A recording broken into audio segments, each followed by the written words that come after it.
Hello दोस्तों, आप सभी का स्वागत है मेरे YouTube चैनल मेरा नज़रिया में। आज हम बात करेंगे कुंभ में हुए भगदड़ और मौतों के बारे में। कुंभ में भगदड़ हुई और बहुत सारे लोग घायल हुए, बहुत सारे लोग मरे।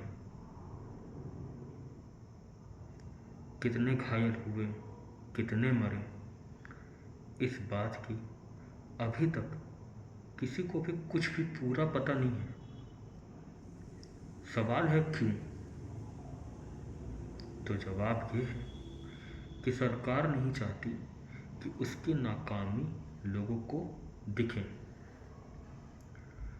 अब मेरे नज़रिया चैनल का काम ये है कि मैं अपना नज़रिया बताना चाहता हूँ। क्या फैक्ट है, क्या हुआ, क्यों हुआ, कैसे हुआ, इन सब के बारे में कोई बात नहीं। बात करूँगा सिर्फ ये कि मेरा नज़रिया क्या है इस चीज़ पर। पहली बात, अगर कोई भी इस तरह का कार्यक्रम होता है, कुंभ, जहाँ लोग अपनी ज़िंदगी का असल मायने तक पाने जाते हैं, वहाँ लोग मर गए। और सरकार में बैठे कुछ लोगों का कहना है कि कोई बहुत बड़ी बात नहीं हुई है, छोटी सी घटना है, इतना बड़ा बनाया जा रहा है। ऐसा नहीं है। किसी एक भी इंसान की जान गई तो क्यों गई? एक 4 साल की बच्ची मरी है, एक 2 साल की बच्ची मरी है, एक 6, 7, 8 महीने की बच्ची मरी है। लोगों का कहना है कि जिनको मौत मिली है उनको मोक्ष प्राप्त हुआ। उस बच्ची ने क्या पाप किए थे? उस 6-7 महीने की बच्ची ने क्या पाप किए थे जो उसे मोक्ष मिला है? उसे क्या गलती थी, क्या गुनाह किया था उसने? जवाब है कुछ भी नहीं। उसने कोई ऐसा गुनाह नहीं किया होगा कि उसको मोक्ष की जरूरत पड़ेगी। अब भी कुछ ऐसे सपोर्टर्स हैं सरकार के जो इस चीज़ को मानना ही नहीं चाहते कि ये बहुत बड़ी घटना है। अरे एक बार जाओ और उनके घर वालों से पूछो, जिनके घर वालों के लोग मरे हैं, उनके घर वालों से पूछो कि उनको कैसा लग रहा है कि उनके घर वालों में से किसी को मोक्ष मिल गया है। उनको कैसा लग रहा है? वो हो सकता है कि आपको जूता निकाल के मारे। जो भी सरकार के सपोर्टर्स हैं उनसे मैं यह बात बोल रहा हूँ कि वो जाएं और जिन घर के लोग मरे हैं उनके घर वालों से पूछे कि आपके घर के एक इंसान को मोक्ष मिला है, आप बताइए आप कितने खुश हैं। वो आपको जूता निकाल के मारेगा। और जब जूता निकाल के मारेगा तो आप ये मत कह देना कि वो हिंदू विरोधी है, वो देशद्रोही है, वो विपक्ष का दलाल है, वो मुल्ला है, वो कटवा है। नहीं, जो वहाँ पे मरा वो भी हिंदू ही था। मैं किसी सरकार के खिलाफ नहीं हूँ। मैं बस ये कहना चाहता हूँ कि जो भी सरकार में है, एक बार सामने आकर इतना तो बोल ही सकते हैं कि हाँ हमसे गलतियाँ हो गई, हमें थोड़ा और ध्यान देना चाहिए था। और क्या चाह रही है जनता? सपोर्टर्स तो देखिए आपको कभी भी ये नहीं बोलेंगे कि आपने कोई गलती की। वो जब तक उनके घर के लोग नहीं मरेंगे तब तक तो वो नहीं बोलेंगे कि आपने कोई गलती की भी है। मैं उन घर वालों की भी गारंटी से बोल सकता हूँ कि जिन घर के लोग मरे हैं उन घर के कई लोग ऐसे होंगे, वो कई परिवार ऐसे होंगे जो इसी तरीके से कई घटनाओं पे सरकार की नाकामियों को छुपाते होंगे कि नहीं सरकार तो अच्छी है, सरकार तो ये कर रही है, सरकार तो ऐसे कर रही है, लेकिन लोगों की गलती है या इसकी गलती है या किसी ने साजिश रची है। अभी इस कुंभ में जो भगदड़ हुई है उसके पीछे भी साजिश रचने का आरोप लगाया जा रहा है। किस पे लगाया जा रहा है? सपा वालों पर, कि अखिलेश यादव के सपोर्टर्स आए थे, इनकी वजह से ये सब चीज़ें हुई हैं।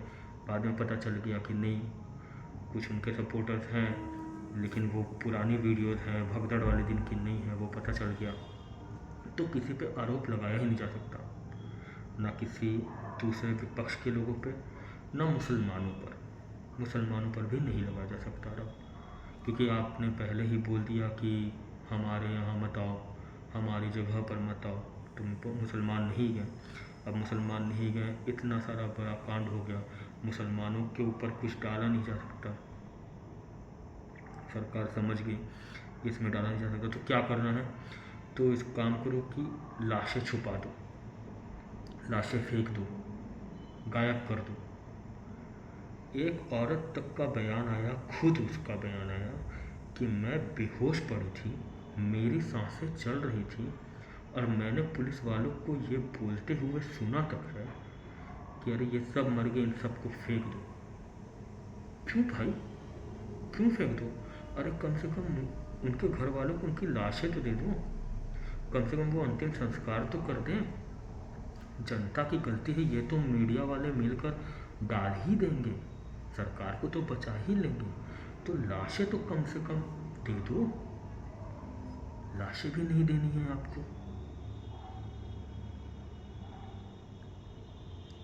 अब मैं सरकार के सपोर्टर से बस ये कहना चाहता हूँ कि आप अपने साथ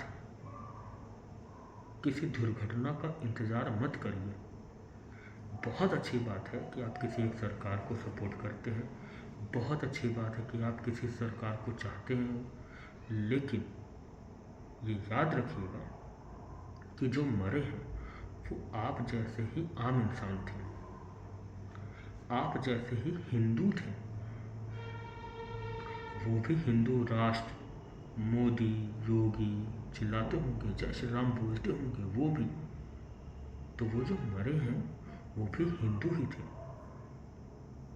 ये तो ऐसा हो रहा है कि मरे हिंदू हैं, आवाज़ मुस्लिम उठा रहे हैं, हिंदू उठा ही नहीं रहे आवाज़, हिंदू शांत है, क्योंकि सरकार की नाकामी छुप जाएगी। सरकार की गलती है, बिल्कुल है, क्यों नहीं गलती है, बिल्कुल है। पहले ही एक बयान आता है कि 100 करोड़ की व्यवस्था हमने की है, आएंगे तो 40 करोड़ ही, पर हमने 100 करोड़ की व्यवस्था की है। तो जब 40 करोड़ अगर मैं मान लूँ कि इकट्ठे भी आ गए होंगे, एक साथ भी आ गए हैं 40 करोड़, तो भी ये चीज़ होनी नहीं चाहिए थी। ये क्यों हो गई? ये चीज़ होने का तो कोई कारण नहीं बनता है कि आपकी तैयारी ही 100 करोड़ की थी। तो अगर उसके बावजूद ये सब चीज़ें हुई हैं, तब तो लोग बोल सकते हैं ना खुल कर कि नहीं, इसमें सरकार की कमी तो हो गई, इसमें सरकार की कमी है, लेकिन फिर भी लोग नहीं बोल रहे। क्यों नहीं बोल रहे हैं, समझ ही नहीं आ रहा। ऐसा मत करिए। मेरा नज़रिया ये है कि जो भी हिंदू हैं, मैं मान लिया कि बिल्कुल कट्टर हिंदू हैं आप, बिल्कुल बीजेपी को सपोर्ट करते हैं, लेकिन याद रखिए जो मरे हैं वो आप ही के लोग हैं, कोई दूसरे देश के लोग नहीं हैं। एक बार को मुस्लिमों की मौत होती तो मैं मानता भी कि मुस्लिमों की मौत हो गई है तो चलो भाई हिंदू क्यों बोलेंगे, मुस्लिम ही चिल्लाएंगे ना, क्योंकि भाई मुस्लिमों की मौत हो गई। लेकिन हिंदू ही मरे हैं, उसके बावजूद हिंदू शांत है। ये कैसा हिंदू हृदय है भाई आपका? अभी तक तो बहुत हो कि अब हिंदू जाग चुका है, अब हिंदू हृदय है हमारा, सनातन धर्म ये है, तो आप जैसे सनातनी ही मरे हैं। आवाज़ उठाइए, नहीं उठाएंगे तो कल को आपके साथ भी कुछ होगा और आपके लिए भी कोई आवाज़ उठाने वाला नहीं होगा, याद रखिएगा। इसलिए आपको आज से आवाज़ उठानी पड़ेगी। ऐसा मत करिए, ये बहुत ही गलत कर रहे हैं आप। कम से कम भगवान से डरिए, भगवान से डरिए, क्योंकि भगवान तो देख ही रहा है सब कुछ। वो ये बात मान भी ले कि चलिए मोक्ष मिला होगा, पर इस तरह की मौत के साथ, इस तरह की मौत, ऐसा मत करिए। मैं बस यही कहना चाहता हूँ कि सरकार को सपोर्ट करिए, लेकिन जहाँ गलती हो वहाँ बोलिए, उनको इस तरीके से टाइट करके रखिए कि भाई हमने तुम्हें लाया है, तुम्हें हमारे लिए अच्छे काम करने हैं, नहीं करोगे हम हटाएंगे। ऐसा मत करो कि सरकार कोई गलती करे उसके बावजूद तुम उसको छुपाओ, जब जनता होकर आप उस चीज़ को छुपाने में लग जाओगे, सरकार की तरफदारी में लग जाओगे, तो सरकार तुम्हारे लिए क्यों काम करेगी? सरकार तो जानेगी कि नहीं भाई, हमें काम करने की ज़रूरत ही नहीं, जनता है ना हमें छुपाने के लिए, जनता है ना हमारी तरफदारी करने के लिए, जनता है ना हमारे खिलाफ जो बोल रहे हैं उनसे लड़ने के लिए। तो भाई अभी भी समय है। जो लोग मरे हैं, हो सकता है कि आपके घर के लोग नहीं मरे, पर हो सकता है आपके घर के लोग मर सकते थे। आपके घर के लोग मर गए, अगर मर गए होते तो आपका ही दिल जानता है। बस यही बोलकर मैं विदा लेता हूँ। मेरे चैनल को सब्सक्राइब करिए, वीडियो को ज़्यादा से ज़्यादा शेयर करिए। मैंने इस वीडियो में कोई भी कुछ भी गलत नहीं बोला, मैंने उन्हीं हिंदुओं के लिए ही आवाज़ उठाई है जो हिंदू जागे हुए हैं। मैंने उन्हीं हिंदुओं के लिए आवाज़ उठाई है कि तुम मर रहे हो, तुम्हें ध्यान देना है, तुम अपने लिए तो आवाज़ उठा लो। मैंने यही बात की। तो चैनल को सब्सक्राइब करिए, ऐसी वीडियोज़ आती रहेंगी। मैं सारे वीडियोज़ में अपना नज़रिया बताऊँगा, हो सकता है उसमें कुछ फैक्ट ना हो, बट मैं अपना नज़रिया बताऊँगा। यही बोलकर मैं चलता हूँ। मेरे चैनल को सब्सक्राइब करिएगा, वीडियो को लाइक करिएगा, वीडियो को ज़्यादा से ज़्यादा लोगों तक पहुँचाइए, शेयर कीजिए। अलविदा।